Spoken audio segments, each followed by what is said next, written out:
but you fixed it up nice, the buildings and everything. And you can tell a lot of work's gone into it. It's non-stop. Non-stop, very clean. That's all we do.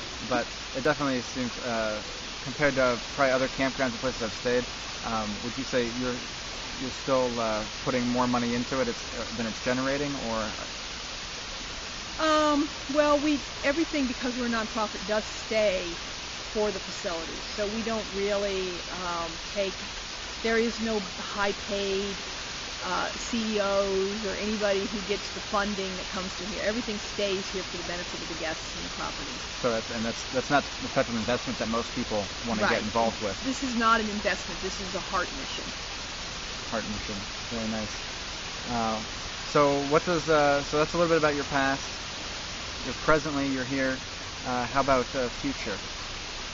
Future, I'm very committed to making a difference. And what that looks like is having Innota continue to serve people, have it be a sanctuary, and then keep expanding it to offer more and more of our own educational events, because it's through education that we all grow.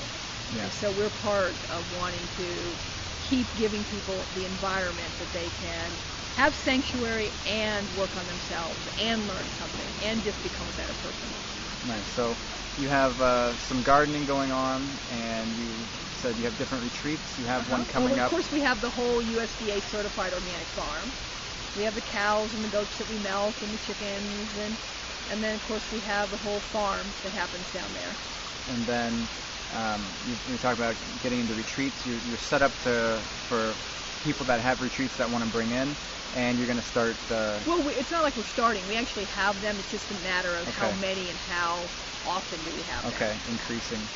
Well, we have full retreat facilities here. We have 4 meeting rooms, and we can house up to 200 people in retreats. We have cabins and facilities that they could stay right on the stream, and RVs and tent sites and all of what people would need to just have a getaway.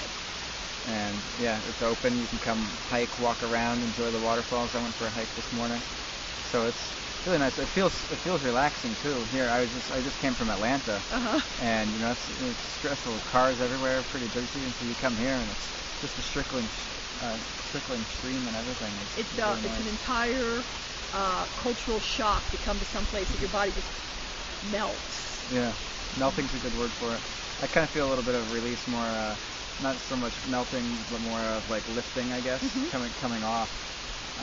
So it's pretty nice. How about, do you follow the news, or I'm sure at different points in your life you have, are there any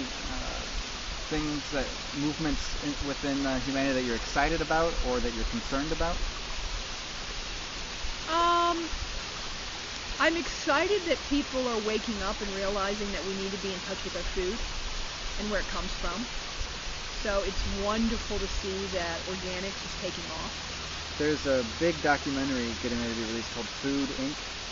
It might have just been released, or it's getting ready to come out. But supposedly, I think it's one of the highest funded documentaries of its kind so far. I mean, getting back to where it was supposed to be to begin with, which is as close to nature and God as we can get, that's how we were supposed to live.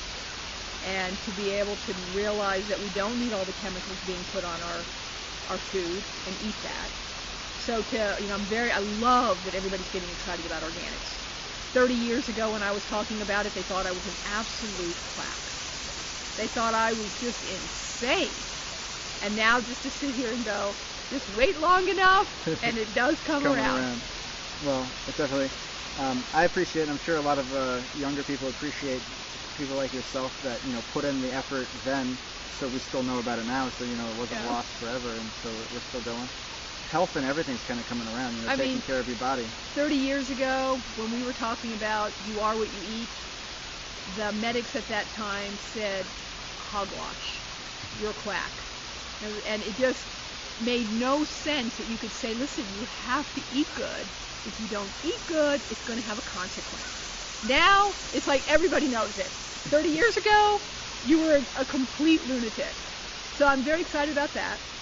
I'm excited that people are at least waking up to the concept of sustainability. Don't use everything up. Let's leave some for the future. Yeah. It's not all about me. It's not all about what I want right now. Can we honor the children that come after us? And I see a little bit of that happening in small circles. I wish I saw more, because I can also see the other side of that, and that is that I watch them come to this facility, and you're in the middle of this exquisite beauty, and they want to spend time on their computers. They want to stay on the cell phones, play on the games, and all I want to say is, like, you're in the middle of one of the prettiest places you can be. Go for a hike.